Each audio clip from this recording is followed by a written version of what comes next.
안녕하십니까? 안경 쓴 늑대입니다.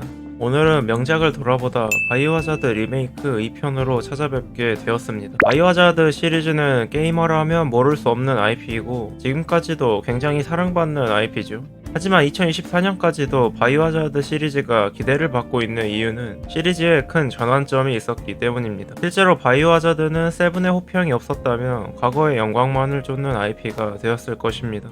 5편부터 시큰둥한 평가가 이어지던 바이오하자드 시리즈는 제가 게임에 본격적으로 관심 갖던 시기에 레벨레이션스2로 찾아왔습니다. 그때도 저에게는 어디선가 들어보던 게임 시리즈 정도의 이미지였습니다. 당연히 당시에는 플레이를 해보지도 않았습니다. 일단 제가 공포 장르를 그다지 좋아하지 않기도 했거니와 당시에는 게임 구매가 자유롭지 않아서 최대한 실패가 없을 것 같은 게임만 샀었기 때문입니다. 오히려 저에게는 오랜 시간 게임 바이오하자드 시리즈보단 영화 레지던트 이블 시리즈로 더 친숙했습니다. 어느 쪽이든 그렇게 큰 관심은 없었긴 했지만 말이죠. 그렇게 시간이 흘러 바이오하자드는 세븐으로 저에게 다가왔습니다. 공포게임을 평생 해본 경험이 손에 꼽은 저로서는 세븐 역시 대호평이 들리지 않았다면 구매하지 않았을 것이 분명합니다. 하필 세븐이 시리즈에서 손에 꼽을 정도로 무서운 넘버링이라 처음 플레이할 때 스스로와의 싸움을 했던 기억이 있습니다. 아직도 파운드 푸티지 형식을 채용한 세븐의 게임 초반부는 그 분위기가 참 대단했었다는 생각이 드는군요. 그리고 다음 해에 바이오하자드 리투가 출시되었습니다. 저는 세븐에 대한 좋은 기억도 있었고 리투 역시 호평 일색이었기 때문에 세븐을 처음 살 때처럼 신중을 기하지는 않았습니다. 그리고 리투는 그야말로 궁극의 공포게임임이 분명했습니다. 아니 사실 공포게임이라는 카테고리 안에서만이 아니라 그야말로 완벽에 가까운 게임이었다는 생각이 듭니다. 세븐과 리투의 성공으로 바이오하자드 시리즈는 새롭게 생겨난 게이머 세대에게도 어필하는 데 성공하게 되었습니다. 그럼 오늘은 리투가 왜 그렇게 대단한 게임이었는지 알아보도록 하겠습니다. 내용의 특성상 바이오하자드 시리즈에 스포일러가 포함되어 있을 수 있으니 주의 바랍니다. 그럼 시작하겠습니다.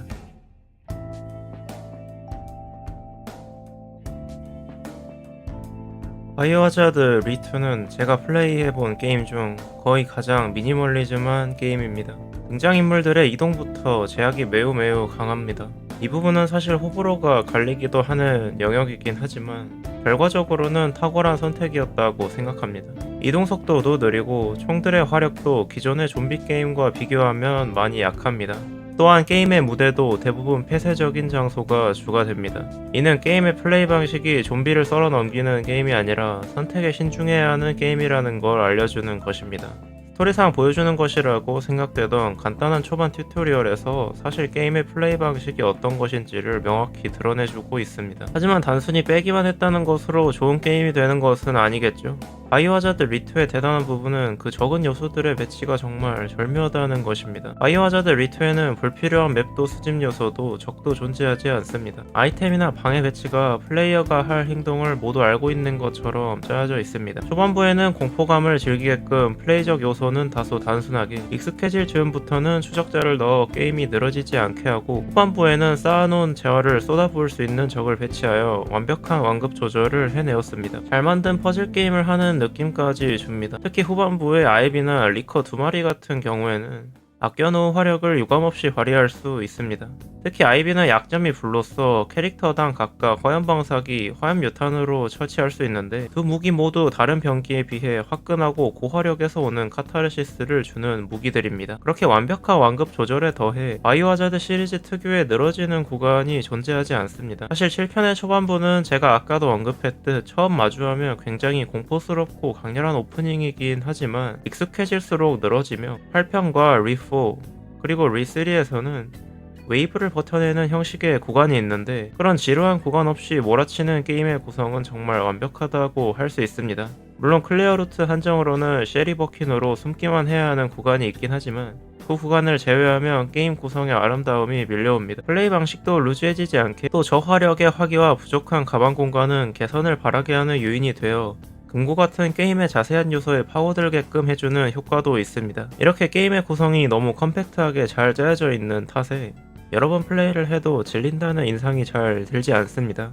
메트로베니아처럼 맵의 여러 부분을 왔다 갔다 해야 하는 구성 역시 참 좋았습니다. 미니멀하지만 또 빈틈없이 몰아치는 덕에 익숙해지면 스피디하고 능숙하게 게임을 클리어하는 재미가 생기게 됩니다. 비유를 하자면 큐브 같은 게임입니다. 처음에는 큐브의 원리를 알아가는데 재미가 있지만 갈수록 큐브를 능숙하고 빠르게 맞추는 재미를 주는 것처럼 바이오하자드 리투 역시 그러합니다. 잘 만든 게임은 그 자체로서 여러 번 플레이하게 만드는 매력이 있을 것입니다. 그리고 리투는 그 지점에 있는 게임입니다. 제가 본 게임 구성 중에 제일 완벽하다고 해도 될 정도입니다. 미니멀하지만 꼭 필요한 게 빠져있다는 뜻은 아닙니다. 스토리 연출, 적절한 난이도, 디테일 모두 들어가 있으면서 다른 불필요함을 과감히 덜어낸 느낌의 작품이라고 할 수 있습니다. 아무래도 작품을 만들다 보면 많은 아이디어가 생각나고 또 포함시키고 싶을 텐데 이렇게까지 넣어야 할 것과 덜어야 할 것을 칼같이 구분해 놓은 게임은 거의 처음이었습니다. 마치 디자인에서의 기능주의를 보는 것과 같은 느낌을 줍니다. 기능주의는 기능 목적에 충실하기 위해 불필요한 장식을 제거해서 미니멀한 것을 뜻하죠. 디자인에서 기능주의는 기능과 쓰임새를 만족하지만 작품의 매력과 미적인 부분을 만족하기는 쉽지 않은데 바이오하자드 리투는 기능 목적과 미적인 부분을 모두 만족한 기능주의 작품을 보는 것과 같은 느낌이 듭니다. 게임의 전체적인 퀄리티와 볼륨을 신경쓰는 현대 게임계에서 독특한 위치를 구축해냄과 동시에 굉장히 성공적인 구성을 가지고 있다고 이야기하겠습니다.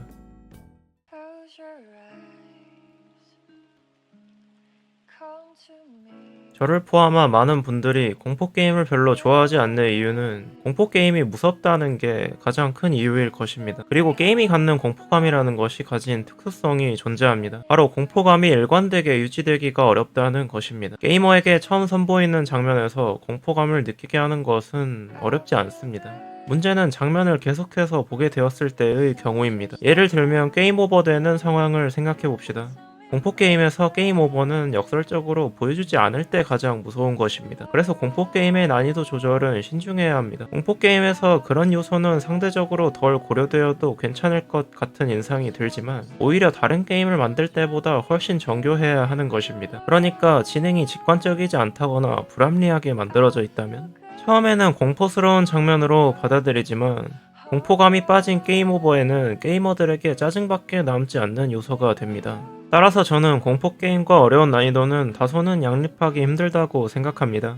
하지만 또 동시에 어둠이나 결핍과 같은 공포게임의 요소는 필연적으로 게임의 난이도를 올리게 돼서 참 어려운 문제라고 할 수 있습니다. 바이오하자드 리투는 이런 부분을 제가 해본 게임 중에서는 가장 현명하게 해결하고 있습니다. 바이오하자드 리투는 전체적으로 점프스케어보다는 서스펜스와 암흑으로 공포를 만들어내었다는 걸 떠올려 볼 수 있습니다. 전체적으로 느릿느릿한 게임의 시스템도 그것에 호응하여 공포감이 설득력을 지니게 됩니다. 플레이어의 속도가 느려져서 플레이어들은 긴장 상태에 놓이지만 사실 게임 안에 다른 적들의 속도도 다른 게임의 몬스터들보다는 느리게 설계되어 있기 때문에 난이도를 건드리지 않고 플레이어를 속이는 현명한 방법이라고 이야기할 수 있겠습니다. 재화의 부족에서 오는 공포감 역시 재화가 고갈되는 상황을 떠올리게 만들어서 지속적인 긴장감을 이끌어냅니다. 실제로는 게임 안에서 재화의 총량 자체는 넉넉하게 들어가 있는 편입니다. 추적자의 역할도 어둡고 폐쇄된 공간에서 청각적인 공포를 통해 지속적인 긴장감을 주는 것으로 볼 수 있습니다. 뿐만 아니라 기괴한 크리처의 모습이나 점프스케어 같은 다른 요소도 적절히 섞여서 지루하지 않은 공포감을 선사하고 있습니다. 게임의 난이도도 게이머가 적절히 헤쳐나가며 너무 쉽게 느껴지지 않을 선을 잘 지키고 있다고 할 수 있습니다. 게이머가 공포감을 느끼는 와중에 본능적인 반응 정도로도 충분히 게임 오버되지 않고 클리어할 수 있게끔 짜여져 있다고 느껴집니다. 또한 공포감이 사라진 이후에도 공포감을 주는 요소들이 유의미하게 작용하고 있다는 건 역시 뛰어난 부분입니다. 첫 플레이 시에는 추적자가 공포와 플레이적 긴장을 주지만 공포가 희석된 후에도 플레이적인 긴장은 남아서 유의미한 기능을 하고 있다고 할 수 있습니다.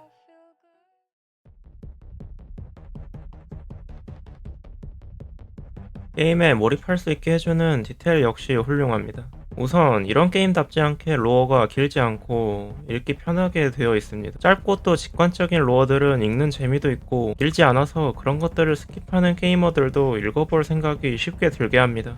또한 로어에서 게임의 힌트, 인물에 대한 설명, 세계관의 윤곽 등 보여주는 정보도 다채로운 편입니다. 게임 맵 중 하수도나 연구소가 나오는 것은 라쿤시티의 사태가 도시 내 모든 곳에 퍼져 있다는 것을 보여주는 것이기도 합니다. 자질구레한 설명 없이도 하수도라는 무대가 자연스럽게 라쿤시티 내에서 완전한 곳 같은 건 없다는 걸 인식시켜주는 것입니다. 하수도 부분은 아트 디자인 역시 굉장한데 G차일드가 3마리 나오는 구간의 디자인은 마치 하수도를 6편이 뒤덮고 있는 듯한 형태를 하고 있는데다가 G차일드가 매복해 있다가 튀어나오는 구성은 정말 하수도에까지 좀비 사태가 번졌다면 이렇게 되지 않았을까 하고 생각하게 만듭니다. 물론 사람들 대부분은 하수도를 방문해 본 적도 없을 테고 좀비 사태는 당연히 겪어본 적이 없을 테지만 바이오 하자드 리투의 디테일이 경험해보지 못한 상황에 대한 상상을 즐겁게 돕고 있습니다. 또한 좀비물 장르는 많은 매체에서 좀비 자체보단 좀비 사태에 나타나는 인간의 온상을 드러내는 것이 주 목적인 경우가 많습니다. 바이오 하자드 리투 또한 그런 장르 공식에 충실하고 있습니다.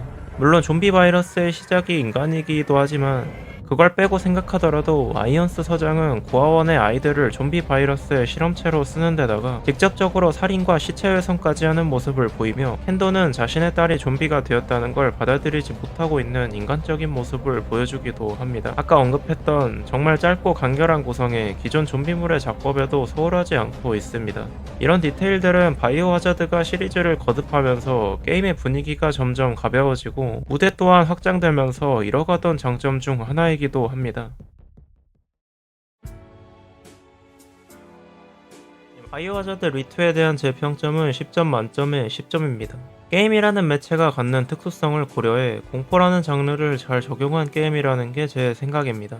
그리고 바이오 하자드 리투는 공포 게임이라는 측면뿐만이 아니라 게임 자체로도 굉장히 훌륭하게 만들어져 있습니다. 극한의 컴팩트함과 몰입도를 올려주는 디테일은 많은 게임들이 잘 시도하지도 않는 데다가 성공은 더더욱 실패한 부분입니다.